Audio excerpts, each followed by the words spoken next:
If you're joining us now, my name is Gavin Hill. With me today is Tammy Moskites, Venafi CISO and CIO.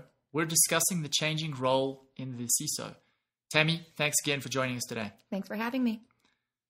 What do you think, Tammy, what do you think the CISO role will look like over the next 3 years? The next 3 years are going to show that the CISO's role is going to be more engaged in IT and business enablement as a whole. The CISO role, as we talked about in an earlier podcast, is that we have to wear multiple hats, and it's no longer just tactical. Mm-hmm. It's protecting the entire company around cyber threats.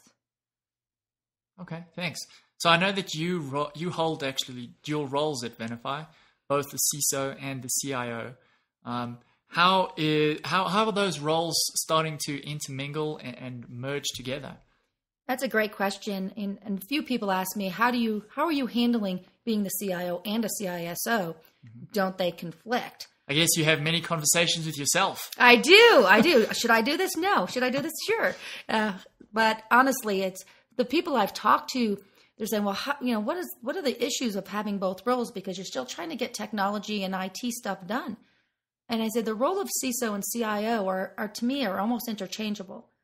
It's my job as CIO to make sure that the technology in our company fits the needs for our ability to do business. However, my role as CISO is making sure that the technology that we use to do business is secure. Mm-hmm. So as a CIO and or CISO, those are one and the same. I am implementing sound business decisions to ensure that the IT and the technologies in our organization encourage business enablement, but a safe business enablement, secure business enablement. And so the role itself in 3 years, the CIO, CISO, it's just going to be interchangeable. Do you see there's more visibility from a key and certificate perspective as well? Because traditionally keys and certificates have been viewed very much from an operational perspective. How's that changing, looking at how the CISO role is changing as well as the CIO role?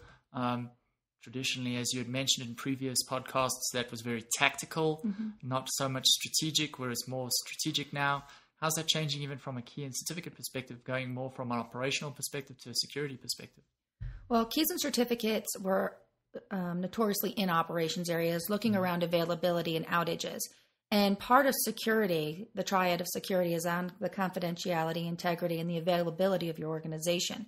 So hand in hand with keys and certificates, the ability to secure and protect, as well as the operational perspective of making sure that you have availability, is exactly in line with what a CISO needs to be worried about.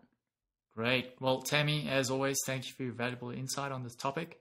Join us for the remaining podcasts on the Venafi CISO podcast series. Thanks Tammy, for having thank me. you.